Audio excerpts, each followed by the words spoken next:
Hello po mga kababayan, si Dante Maravillas. Pag-usapan natin yung personal bias ng ombudsman.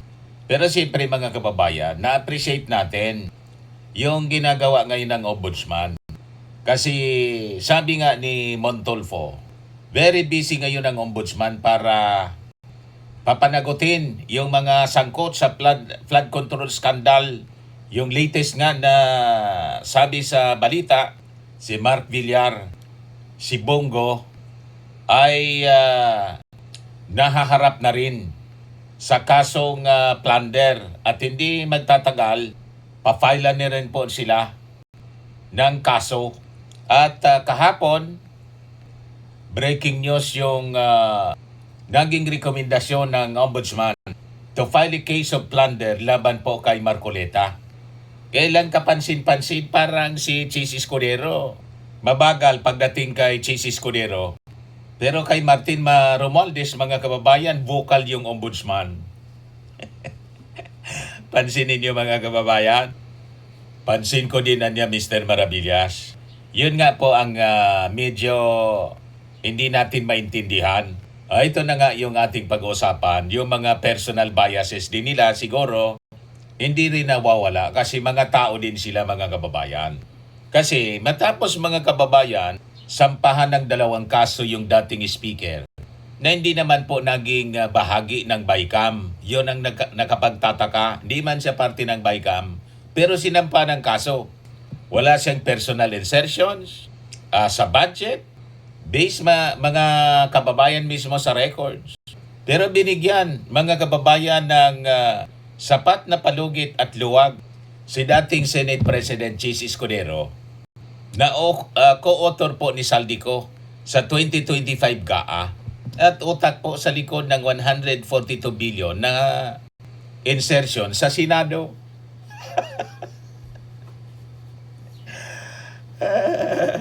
O di ba nakakalito mga kababayan?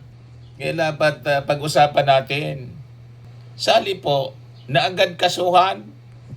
Nauna pa si Marcoleta.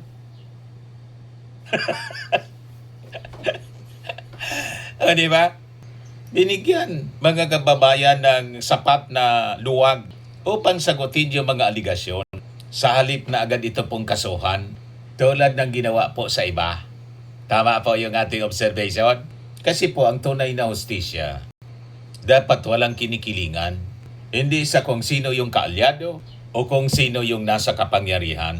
Kasi po pag tiningnan natin yung bilis at trato ng batas sa pagitan ng dalawang opisyal, si Martin Romualdez at si Chis Escudero, makikita natin hindi pareho po.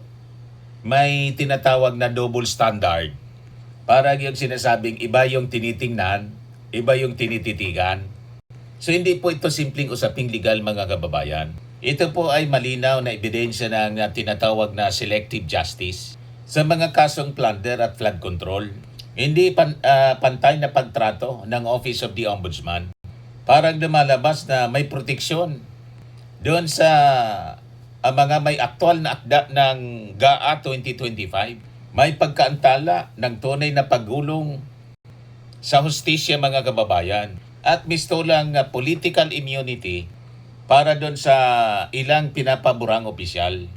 So, dahil dito, kahit anong pagpapakitang taong gawin, ang credibility po ng proseso ay labis na question. Dahil po sa magkaibang timbangan ng hustisya. Dahil po sa pagkakataong ito, hindi may pagkakaila ang kaibahan ng agarang pag-usad ng kaso ng isa kumpara po doon sa dambuhalang konsiderasyong ibinibigay kay Chis Escudero. Mabagal pagdating kay Chis. Bakit po, Ombudsman Boyeng Rimulya? Anong meron?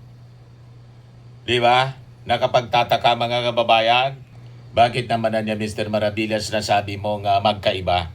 Kay Chis, binigyan ng agarang pagkakataon, chance na makasagot. Yung isa, agarang kaso.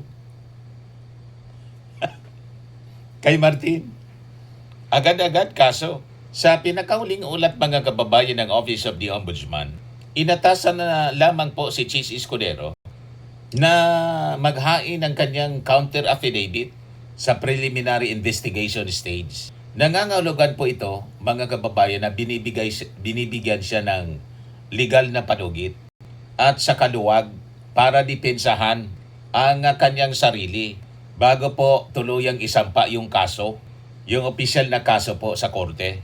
So nandun ang kontradiksyon sa kaso ni Martin Romualdez. So habang si Escudero dadaan pa lang sa pagsagot ng mga paratang, yung mga reklamo naman po laban kay Martin Romualdez, mabilis siyang umusad. Mabilis pa sa alas 4. Kasi po, nauna na ang hinilingan ng Office of the Ombudsman ng mabibigat na legal na aksyon tulad po ng asset freeze at yung pagharang na makapagbiyahe. May hold departure order kaagad. O di ba? Mabilis pa sa alas 4. Mabilis pa sa kidlat yung tama kay Martin. May hold departure order agad. Si Cheese mabagal. Kahit wala pa pong malinaw na ebidensya laban kay Martin Romualdez. On the other hand, kay Cheese, mabibigat yung mga ebidensya. Yung testimonya laban kay Cheese Escudero, naalala ninyo, yung investigasyon po. Yung testimony laban kay Cheese Escudero ni DPWH, dating DPWH Yusek Roberto Bernardo. Walang ganong kabigat na ebidensya laban po kay Martin Romualdez. Di ba po? Kay Martin, yung affidavit po kay Martin, yung tinuturo siya, si Gutesa, piki nga po yung notaryo. Malinaw na hearsay. Pero kay Cheese Escudero, sulit. Direkta pang idinawit ni Yusek Bernardo. Itong si Cheese Escudero tumanggap ng kickback, 20% daw. Yan o. Ang testimonya ni Yusek Bernardo sa kickback scheme, malinaw ang naging pahayag ni dating DPWH Undersecretary Roberto Bernardo sa Senate Blue Ribbon Committee. Ayon sa kanyang affidavit, si Escudero ay may nakalaang 20% commitment fee o kickback mula sa mga questionabling proyekto sa iba't ibang rehiyon. Ang papel ni Maynard Ngo bilang bagman. Si Maynard Ngo, isang mayamang negosyante at kilalang campaign donor ni Cheese Escudero. Tinuturo ni Yusek Bernardo na nagsilbing tulay o bagman. Si Ngo di umano ang humingi ng listahan ng mga proyekto na nagkakahalaga ng 1.4 billion pesos upang maipasok bilang insertions sa budget para sa interes ng senador. Mabibigat na delivery ng cash sa gusali ni Ngo. Hayagang siniwalat ni Bernardo na naghatid siya ng 160 milyong pesong cash, ang 20% cut mula sa paunang 800 milyong proyekto sa gusali ni Ngo sa Maynila na nakalaan para kay Cheese Escudero. Sinundan ito ng ikalawang hatid na nagkakahalaga ng 120 million pesos. Diba, mga kababayan, malinaw yung testimony ni Yusek Bernardo. May direktang papel siya bilang author.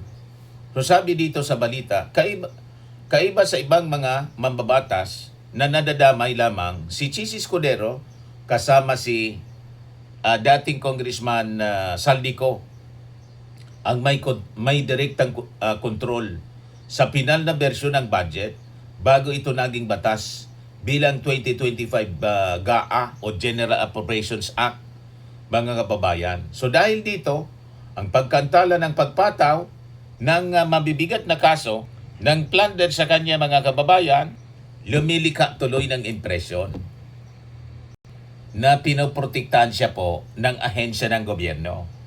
Tama po?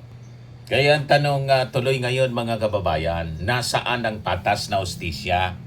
Kung ang aktual na author ng pagpasok ng 142 billion pesos na DPWH sa ghost projects sa 2025 GAA ang binibigyan ng sapat na luwag at panahon. Pero yung walang kinalaman, agad sinasampahan ng mabibigat na kaso. So dapat nauna si Cheese. O diba, mga kababayan, mabagal pagdating kay keso. Kaya tanong, anong meron? kay Cheese. Bakit ganon?